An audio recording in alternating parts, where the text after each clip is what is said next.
Shpesh na duket sikur vetbesimi është diçka që ti e ke ose diçka që nuk e ke, por e vërteta është që ti nuk lind me vetbesim. Vetbesimi ndërtohet hap pas hapi dhe nuk ka rëndësi se çfarë moshe je ti, a je 20, a je 30, a je 40, a je 60. Nuk ka rëndësi se në çfarë familje je rreth ti, ata kanë punu apo jo vetbesimin. Vetbesimi ndërtohet hap pas hapi. Okay? Dhe sot desha të bëj një video pikërisht për vetbesimin sepse e di se shumë njerëz janë të interesuar, i kam postu 2-3 video në TikTok dhe Instagram, e kam pasur sa shumë njerëz kanë nevojë me përforcu vetbesimin. Dhe sot do jap disa pika që mua personalisht më kanë ndihmuar shumë me vetbesimin, nga një person që kam qenë, mund të them, me 0 vetbesim. Dhe thash pse jo mos i ndaj me ju, edhe ndoshta munden me ju ndihmu. Nuk u prezentova, po jo? Jo. Unë jam Silva Pjetri dhe kjo është kanali im Detektive Lumturisë. Shpesh herë bëj video tilla ku flas për zhvillim personal, domethënë unë merrem, punoj me veten shumë edhe pse jo, dije që i marr dhe gjërat që punoj me veten pse jo mos i shpërndaj edhe me ju. Dhe sot ula thash Silva do ta bësh një video sepse kam mungu gjatë. Për ju që më ndiqni e dini, ka dikun të 2 muaj e gjys që nuk kam postu mua video. Në fakt e nisa që të tregoj shumë shkurt, ja nisa me korrikun, ku në korrik e bona një pauzë, goxha gjatë, 30 ditore, detox në rrjetet sociale. Vendosa mos me i përdor fare rrjetet sociale, domethënë nuk kam hyrë fare as Instagram, as TikTok, gjithsesi Facebook mos e përdor fare. Thjesht kam pa një video në ditë përveç zhvillim, tu në YouTube kam shikuar ndonjë video në ditë për shembull, po jo shumë, domethënë pothuajse nuk e kam prek telefonin fare. Thjesht nëse kam bisedu me familjarë ose diçka thjesht për telefonata kaq, e kam bënë detox edhe realisht ja u stra si gjëraja, është vendimi më i mirë që munden me bë. Nuk e di, un jam shumë qetësu, më ka qetësu edhe du ta bëj prapë sepse kam qenë shumë e qetë në atë periudhë. Domethënë kam pas shumë kohë që, jo shumë kohë, asnjëherë nuk e kam bërë në fakt, domethënë që ku i kam hapur rrjetet sociale, po mos ndalem shumë këtu, thjesht desha të tregoj se më ka bën shumë mirë. Dhe pastaj gushtin ishte me pushime, se zakonisht unë në Greqi ku jetojon në përgjithësi pushimet i marrim gusht edhe gjithë gushti ishte më shumë pushim edhe në familjarë dhe kështu nuk kam bën video. Pastaj tani në shtator thash ok Silva, do të bësh video, do të kthesh përsëri në YouTube, sepse më pëlqen kjo që bëj edhe pse mos ta bëj. Edhe ok, thash sot po ndalem pak te vetbesimi, sepse e di që shumë nga ju nuk besoj që dikush thotë që nuk kam dëshirë me pas vetbesim, jo, nuk dua të kem vetbesim. Gjithë duam të kemi vetbesim, kështu që nëse edhe je edhe ti një person i tillë, kjo video është për ty që ndro këtu. Dhe tani le të hidhemi në temë, mos gjatemi shumë, të tregojmë pikat kryesore që mua më kanë ndihmuar me arrit shumë vetbesimin tim. S'para nëse po më pyesni pse kam vendosur të kufit, mendova që me këto dëgjohem më mirë, por me çfarë po shikoj nuk po dëgjohem hiç më mirë, thjesht i fika dhe po i heq. Dhe nëse thoni sepse po shikoj disi më aktej, unë po filmoj me telefon, kam 13 Pro Max. Edhe e kam vendosur aty një pasqyrë sepse unë duhet me patjetër me shiku veten dikon, okay? Se më duket sikur nuk më pëlqen, por nuk ndihem rahat kur nuk e shikoj veten dikon. Edhe prandaj po shikoj atje, sepse po filmoj me kamerën mbrapa, sepse dalin videot më pastër, se herët e tjera kam filmuar me kamerën para, por nuk pëlqen hiç kualiteti, derisa të blej një kamerë njerëz, okay? Kështu që fillojmë hidhemi në temë. Se u zata shumë. E para por jo nga rëndësia është ta pranosh veten ashtu siç je, me të mirat apo të metat e tua. Nuk do me i shuj të meta, se nuk më pëlqen sepse nuk mendoj që kemi të meta, thjesht në atë mënyrë si ne shikojmë veten, por nëse ti nuk i pranon disa të meta që i ke te vetja jote, nuk mundesh me përmirësu veten tënde, vetëm duke i pranu, ti mundesh me i përmirësu. Edhe mua si vajzë, më thënë, nuk më ka pëlqyer asgjë te vetja. E kam thënë në disa videot mia të tjera, e po them edhe tani, asgjë nuk më ka pëlqyer, nuk më kanë pëlqyer sytë e mi, nuk më ka pëlqyer mënyra si dukem, trupi jam, mënyra si flas, asgjë nuk më ka pëlqyer. Por kur kam filluar realisht me pranu veten time, me dash veten time kështu siç jam, se edhe kam filluar të më falendëru, kur kam filluar me pranu, kam filluar me falendëru Zotit, më thënë faleminderit Zot për sytë që unë shikoj, edhe i kam edhe kam thënë wow, do më thënë nuk e di se si mund ta kem gjyku veten dikur, edhe sigurisht që e kam falë edhe veten time se e kam gjyku dikur për tilla gjëra, por kjo më ka ndihmuar shumë, pranimi i vetes teme kështu siç jam, më ka ndihmuar shumë, ma ka rrit shumë vetbesimin dhe mendoj që ka me të ndihmu dhe ty, sepse askush nuk është perfekt, okay? Ne duam sigurisht me qenë perfekt, por nuk bëhemi dot perfekt, okay? Ne jemi të veçantë ashtu siç ne jemi, në mënyrën se si ne jemi, okay? Çdo person është i veçantë në mënyrën e vet, ti je veçantë në mënyrën tënde, okay? Dhe nuk ke nevojë me u bë si askush tjetër, sepse thjesht je ti dhe nuk ekziston një tjetër si ti. Gjëja e dytë që kam bërë, kam vendosur kufit shëndetshëm, kam mësuar me thënë jo. Është diçka që nuk ka shumë e lehtë me bë, okay? Por me praktik ti fillon edhe mëson edhe e vën veten tonë në plan parë, se të thuash jo për shumë njerëz është goxha e vështirë realisht. E keni vënë re për shembull kur dikush të fton dikun edhe ti nuk ke shumë dëshirë me shku, por thjesht nga që ti nuk don me bë atë personin mundje keq, ti thjesht shkon edhe thu po. Domethënë ti i thu po dikujt për me bë mundje mirë, edhe automatikisht i thu jo vetes tënde, pra e bën veten tënde mundje keq. Edhe nga këto gjëra kam thënë stop, okay? Nuk do bëj diçka që unë nuk e du, që unë nuk e ndjej, okay? Nuk ka rëndësi se a ndjehet mirë ai person, a nuk ndjehet mirë ai person, ka të bëjë me ata jo me mu. Unë nuk jam t'ja bë në kuptimin, nuk jam duke bë kastile për me bë mundje keq atë personin tjetër. Thjesht unë nuk e ndjej dhe nuk do e bëj. Dhe kjo është diçka që shumë njerëz nuk e bëjnë, okay? Nuk ka të bëjë vetëm për këtë pjesën që unë e mora si shembull, në shumë gjëra tjera na e kemi shumë vështirë me thënë jo. Edhe me vu kufit shëndetshëm, e kena shumë vështirë. Prandaj filloj e praktikoja. Unë nuk do zgjatem shumë sot këtu. Kam folë edhe një video tjetër, nëse do e gjej, do ja vendos këtu që ta shikoni se si mësoj me thënë jo. Por mendoj që do bëj një video tjetër më gjatë ku flas, sepse është një temë shumë e rëndësishme, okay? Është një temë shumë e rëndësishme që meriton me diskutu në një podcast vetëm, në një video tjetër, kështu që do mundom me bë edhe e di se kam më 2 muaj zakonisht shumë. E treta, nisa me besu intuitën time. Unë si person jam shumë intuitive, i ndjej shumë gjanat. Gjithë kemi intuitën, por jo gjithë dëgjojmë intuitën tonë. Edhe unë e kam pas anashkalu shumë intuitën temë, domethënë e di, e ndjeja, por e anashkaloja. Për shembull, a keni vënë re nëse jeni në bisedë me një person edhe ti e ndjen ashtu e ndjenja parë, ashtu e mendimi i parë që ty të vjen, që ti e ndjen thellë që ai person nuk po tregohet 100% i sinqert me ty, okay? E ndjen thellë dhe pastaj të përzihet mendja, egoja edhe kalon edhe nuk e ndjen ose nuk i kushton rëndësi intuitës tane. Theksoj është shumë rëndësishme me i kushtu rëndësi, domethënë është ai mendimi i parë ose ndjenja e parë që ty të vjen, ajo është e rëndësishme. Ose për shembull kur të vjen me bë diçka, të vjen një ide, për shembull ndonjëherë më vjen një ide me bë një video, okay? Një mendim, një ide e caktuar edhe nuk e bëj në atë moment. Nëse nuk e bëj në atë moment, ikën, okay? Kështu që ndonjëherë më vjen ndonjë ide edhe e ngjoj intuitën time, e shkruaj dikon, se ndoshta mund të jem punë, mund të jem dikon, e shkruaj dikon edhe e bëj video dhe ajo është një video që ecën shumë edhe shumë njerëz e dëgjojnë sepse ka ardhur thjesht prej shpirtit, prej asaj çfarë un jam, prej versionit tim më të mirë.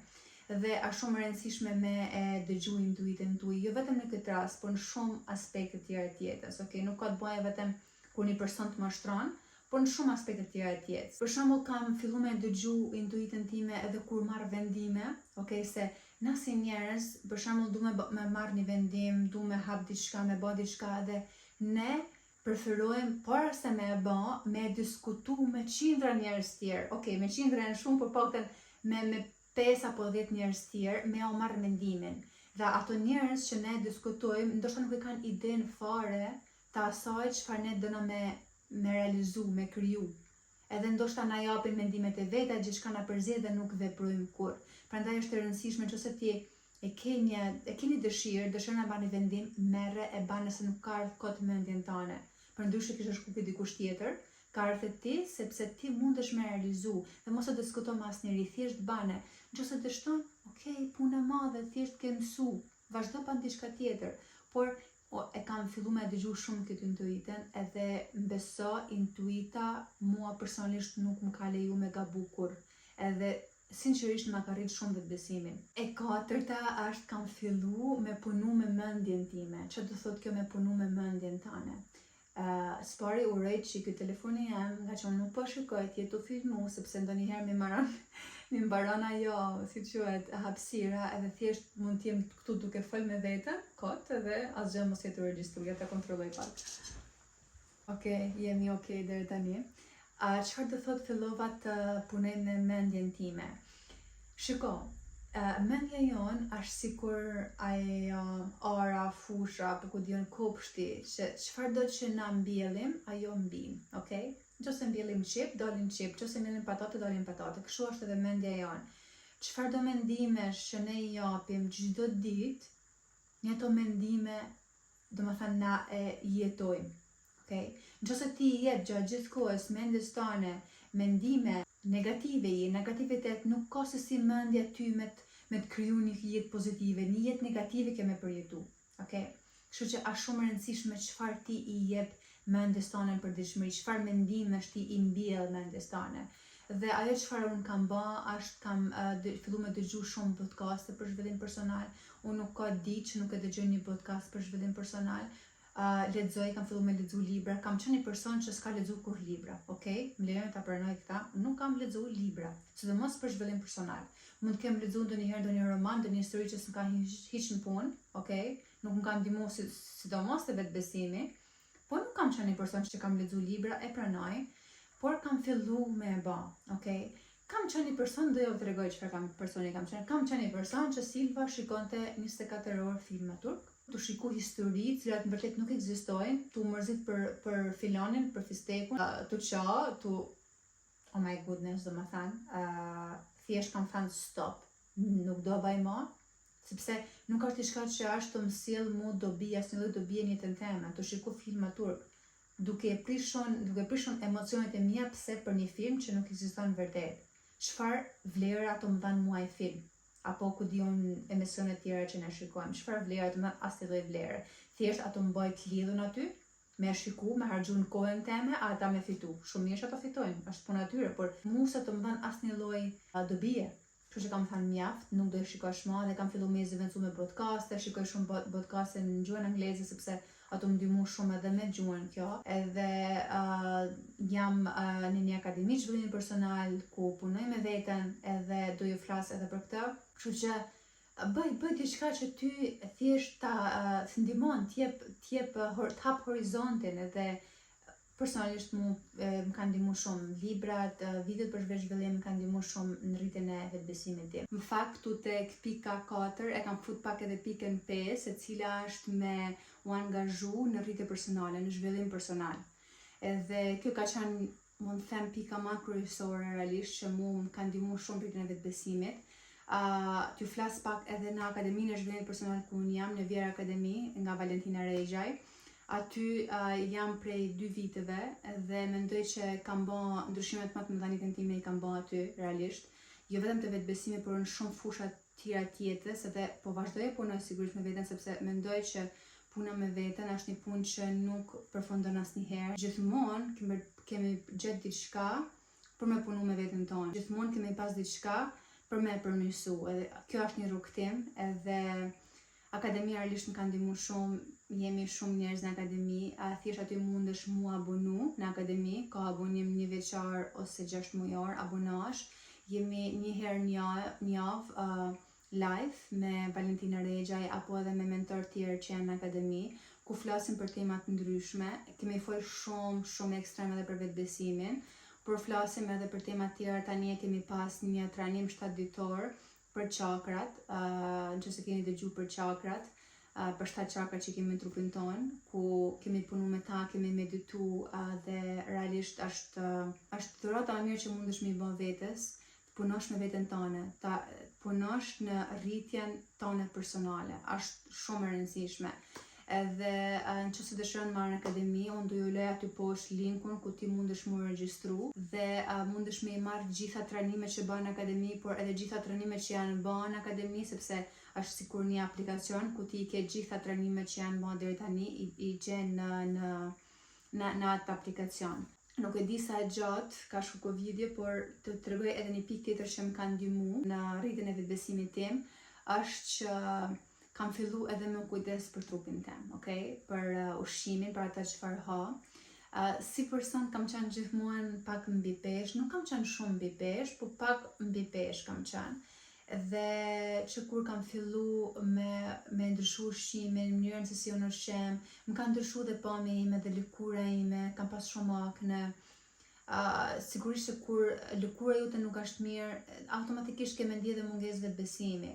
Pastaj më ka ndryshu dhe trupi jam, kam fillu me bën palestër, jam regjistru në palestër, tani jam online me një coach online, me Ilmona Hamzen. Kjo video nuk është sponsorizim, Ilmona nuk më paguajnë për këtë, paguaj. Por realisht është një pagesë shumë minimaliste që ti e ban në muaj. Edhe mendoj që kaq i harxojmë për karta telefoni, kështu që ti e ban për veten tënde, jemi 4 herë në javë, bëj aktivitet fizik dhe ec shumë, sidomos kohët e fundit, domethënë i baj pothuajse çdo ditë i kap 10.000 hapa, është shumë e rëndësishme njerëz se kur ti fillon edhe dukesh mirë, domethënë pëlqen trupi jot, pëlqen mënyra si dukesh, automatikisht kjo të arrin shumë vetbesimin. Dhe mos më thoni, sepse disa njerëz thënë pamja jashtme nuk ka rëndësi, ka shumë rëndësi. Ka shumë rëndësi mënyra si dukesh, okay? Sepse nëse ty të pëlqen vetja, mënyra si dukesh, të arrit automatikisht vetbesimin tan. Dhe nuk e di se sa e gjatë ka dalë kjo video, unë i kam edhe 6 pika tjera që du me i ndo me ju, ndoshta po mendoj t'i lej, ndoshta për një video dytë, part 2 për vetbesimin, nuk e di do ta shikoj. Dhe besoj që po, se ndoshta nuk du t'jetë shumë e gjatë edhe për ju ndoshta është më mirë. Po, pika 6 ishte pra që e kam përmirësu shumë edhe pjesën mënyrën se si unë ushqehem, edhe nuk ka të bëjë shikoj, edhe unë ndonjëherë ushqehem me gjëra që ndoshta nuk janë shumë të mira, por nuk i konsumoj çdo ditë, mbaj gjithmonë një balans, mundohem që gjithmonë unë gatuj shumë edhe në shtëpi. Gatuj në përgjithësi shumë në shtëpi, mund të jem një nga personat e rrallë që porosit online, realisht që porosit ushqim si quhet online, kështu nuk quhet. Nuk porosis shumë rrallë, ndonjëherë kur na marr malli ndonjëherë për pica ose për suflaqe porosisim, po jo shumë shpesh. Edhe ndoshta edhe kjo se gatuj shumë në shtëpi, mundohem me pas sa më shumë perime, fruta në shtëpi, edhe kjo më ka ndihmuar shumë edhe me ranë peshë, okay? Jam dykun te 2-3 kg më tepër, por okay, nuk këto mundem me i humb, okay? Nuk është diçka si sikur ti jesh 10 kg më tepër sikur kam qenë përpara, okay? Kështu që kjo ka me të ndihmuar shumë, kujdesu për veten tënde, kujdesu për ushqimin dhe mos harro se nëse ti nuk e përmirëson, e forcon vetbesimin tan, nuk mundesh me marrë asnjë lloj vendimi në jetë, sepse pikërisht ky besimin vete, mungesa e besimit vete nuk ka me të leju me marrë asnjë lloj vendimi në jetë. Nëse unë jam këtu duke e bën këtë video është sepse kam punuar me vetbesimin, përndryshe nuk do isha duke e bën këtë video. Nëse dikur para, s'po them më shumë, po pak një vit, po të më kishe thënë, Silva, dil e bani një video për YouTube, dhe kisha thënë, çaj të thanë, unë me bën video për YouTube nuk e bëj dot, se s'mundem, sepse nuk e kisha vetbesimin, unë dalet flas këtu, ku dion 20 minuta përpara kamerës, nuk e kisha vetbesimin, edhe pse nuk kam dikant tjetër këtu të më shiku, jam duke e bën videon para unë dhe pastaj do e postoj, prap nuk e kisha vetbesimin. Imagjino të dalë në të flas në skenë para kaq vetëve sa shikojnë videon time, para 200 vetëve për shembull, okay? Nuk do e bëj tani, por për me arrit atje, unë sigurisht sot do të me punu me vetbesimin sot, për me arrit nesër atje, nuk është e pamundur, thjesht janë disa hapa që ti i bën, por gjithmonë bëj hapa të vegjël, mos fillo tani, jo po unë s'kam dal asnjëherë në fol para kamerës, se do më dal në skenë me fol, nuk mundesh me dal në skenë direkt. Duhesh me bën këtë që po bëjnë tani, avash hapa të vegjël, për me arrit nesër që të flasësh në skenë, po marrim një shembull tani, okay? Kështu që po, uroj që ju ka ndihmu kjo video, unë po e le këtu me kaq, po e le me 6 pika kryesore që më ka ndihmu në rritjen e vetbesimit. 6 e tjerat do i postoj part 2, okay? Dhe faleminderit shumë që e dëgjove këtë video. Mos harro të më bësh një subscribe, më ndihmon njerëz zakonisht shumë të rritem në kanalin tim. Është ajo pika që sa ty poshtë ku thot subscribe. Edhe nuk kushton asgjë, thjesht e klikon as sikur të bësh një follow në Instagram ose në TikTok. Edhe thjesht lajmërohesh për sa herë unë postoj videot e mia dhe po shikojmë të premten e radhës, sepse do postoj zakonisht për të premtesh, më pëlqen më shumë, më duket sikur njerëzit kanë më shumë kohë në fonjavë të dëgjojnë videot. Do vazhdoj të postoj për të premtesh, edhe po shikojmë të premten e radhës, edhe ju përshëndes shumë, faleminderit që më dëgjuat deri këtu. Edhe jam realisht shumë mirënjohëse, ndoshta jemi, nuk e di, 200 vet, 100 vet, 50 vet, nuk ka rëndësi se shikojnë videot e mia. Po jam shumë happy për këta, okay? Ju përshëndes shumë edhe shikojmë videon e radhës.